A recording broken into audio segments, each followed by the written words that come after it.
Hello friends, welcome back to my channel Nandini and Apratim lifestyle. আপনাদের সবাইকে welcome. আপনারা সবাই কেমন আছেন? আশা করি সবাই খুব ভালো আছেন, আর আমিও খুব ভালো আছি। তো আমি যে দীঘায় এসেছি, আর দীঘার এটা সেকেন্ড ডে আমাদের চলছে। তো আমরা এখন যাব সি বিচে।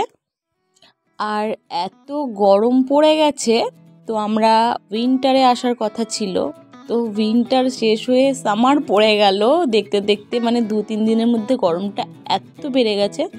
তো ডাব খেয়ে আমরা এবারে সি বিচে একটু ঘুরে নেব।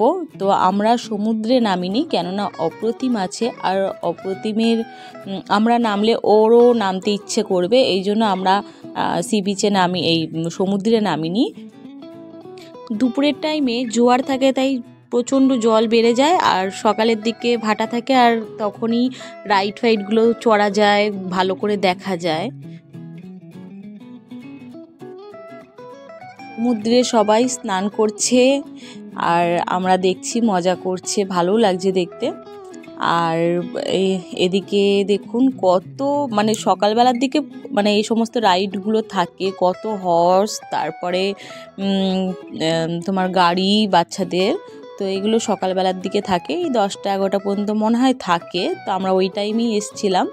তো অপ্রতিম তো রাইড করবেই, ও তো রাইড করতে ভালোবাসে, আর একটু ঘোড়াও চড়ে নিয়েছিল। আর ওই দাদাভাই আর ওই অপ্রতিম দুজনে মিলে হর্সটা চড়েছিল। আর দাদাভাইও আবার একটু বায়না করলো, যে মানে অপ্রতিমের দাদাভাই যে বাচ্চাটা, তো ও বায়না করলো যে ও গাড়ি চড়বে, তো ও চড়েছে গাড়ি। তো এইভাবেই আমাদের সি বিচটা কাটলো, কেননা আমরা সমুদ্রেই শুধু নামা হয়নি, কেননা সমুদ্রে নামতে ভয় লাগে, আমি তো ভীষণ ভয় পাই। আর তার মধ্যে আবার অপ্রতিম আছে, ওই ধারে ধারে নামা যেতেই পারতো, কিন্তু এই অপ্রতিমই হচ্ছে মেন কারণ। বন্ধুরা, আমার ব্লগ যদি আপনাদের ভালো লেগে থাকে, তাহলে আমার চ্যানেলটিকে সাবস্ক্রাইব করে রেখে দেবেন, আর বেল আইকনটি অল করে রেখে দেবেন। পরবর্তীকালে চোখ রাখবেন নেক্সট ব্লগের জন্য।